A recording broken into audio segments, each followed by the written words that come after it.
Taterskin and the Eco-Defenders. Book 2, Tell It to Future Generations, Chapter 8. Look, up in the sky. Is it a bird? Ocero asked. No, it's flying too high to be a bird, Alexis said. Is it a plane? Terry said. It was too soon to tell for sure.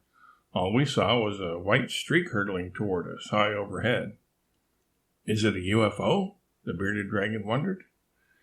Yes, it is by definition an unidentified flying object, Draco, as we haven't identified it yet, Stripes pointed out.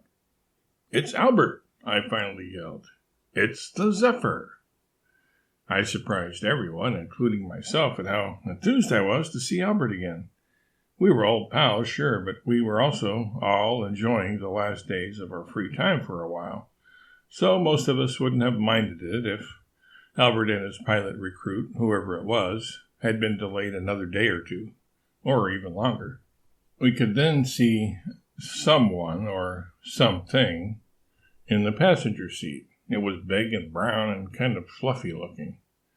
Oh, my ears and whiskers, it's Ooga, Marmalade cried. And so it was. Albert had gotten his first choice as pilot of the Androcles. The Zephyr gradually came to a stop in midair and hovered directly above us. Then it descended, almost noiselessly, and touched down in the grass at the edge of our watering hole. Hey, everybody, Oogie yelled, catapulting himself out of the seat and bounding over toward us. I haven't seen you in 642 years, Alexis finished his sentence. Wow, and it doesn't seem like more than a couple of years.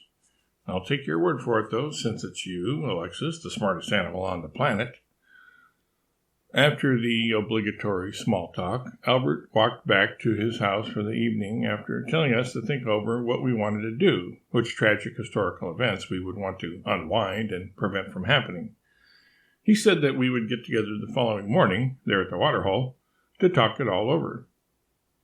The African animals were intrigued by the scenery around Xenia, and so we locals led them on a night march around the area, showing them the sights.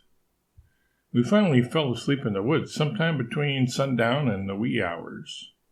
I still remember waking up that morning. Rovette and the pups and I were all huddled together on the forest floor. As a sunbeam, shining through the trees, penetrated my eyelids, I awoke. I then heard a noise so loud that I was surprised I had been sleeping through it. It sounded like a chainsaw. Was somebody felling one of our trees? I jumped up on my 4 feet to investigate. I followed the source of the sound, only to discover that it was Jowls and Ocero, snoring. It was a regular snorefest. It was even synchronized, not synchronized, syncopated? I don't know, but as one was inhaling, the other was exhaling, and vice versa. Feeling a little perturbed that they had disturbed my slumbers that way, I barked as loud as I could right in their faces.